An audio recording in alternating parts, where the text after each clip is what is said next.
La ligne 14 Sud, c'est la ligne prioritaire pour les Jeux Olympiques et on sent tout de suite un projet très ambitieux dans le temps nécessaire pour réaliser les travaux. Un chantier pour une ligne olympique, dans un délai comme ça, c'est un côté très sportif, hein, c'est facile de le dire. C'est une énorme épreuve.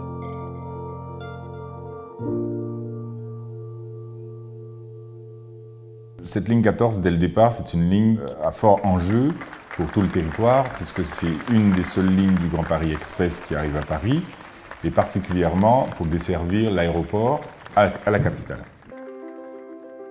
L'objectif nous a conduit à challenger notre maître d'œuvre Helios pour avoir des études robustes, voire même au-delà de ce qu'on fait habituellement, donc très détaillées, afin que l'entreprise de travaux puisse démarrer sous les chapeaux de roue dès le démarrage des travaux. Il faut emmener les gens à regarder plus loin que d'habitude, à la fois en interne bien sûr du groupement, mais aussi avec le donneur d'ordre qui est ici la RATP, mais aussi le maître d'œuvre Helios.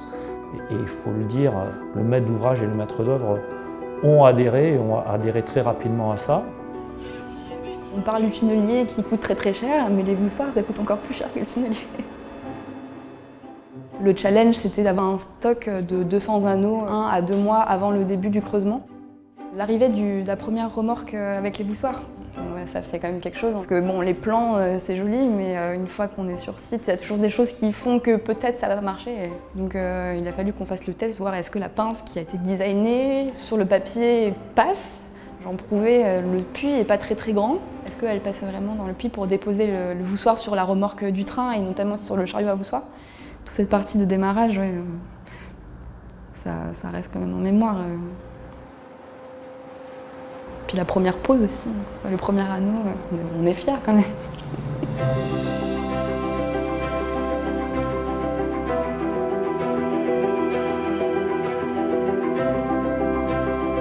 Il y avait quand même beaucoup de défis techniques puisque ce lot, sur 50%, traverse des anciennes carrières, donc il y avait une consolidation sur la moitié du tracé, hein, ça représente à peu près 2,2 km.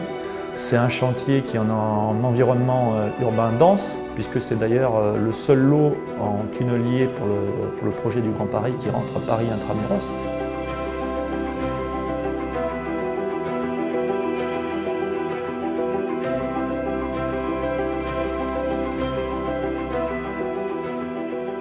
Une des caractéristiques aussi, évacuer les 280 000 m3 de déblais du tunnel qu'on voyait le long de l'autoroute A6 par un tapis de transporteur et puis après repris pour être évacué vers les différentes filières.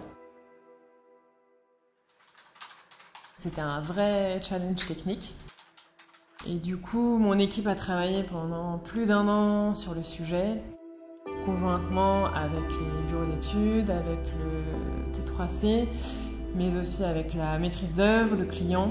On parle d'un bouclier de 900 tonnes qui doit se déplacer à 10 mètres de haut. Donc, au final, c'est une traversée qui a duré 2 jours pour 1 an de préparation. Moi, c'est la première fois que je vois ça, en tout cas un tunnelier qui passe sur un pont. Je pense que c'était un beau défi technique. Sur l'ouvrage Cuchet, c'est un ouvrage enterré de grande dimension, beaucoup plus grand que la plupart des autres puits du Grand Paris, puisqu'il faut y descendre des rails.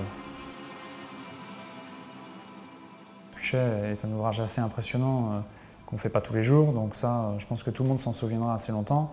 Et puis, on se souviendra surtout des moments humains, des hommes avec qui on a travaillé.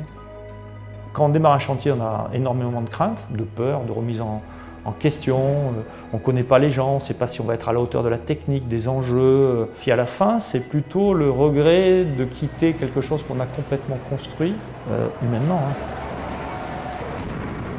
C'est finalement avoir des gens qui ont envie de refaire des choses avec moi. Moi, c'est ça mon plaisir.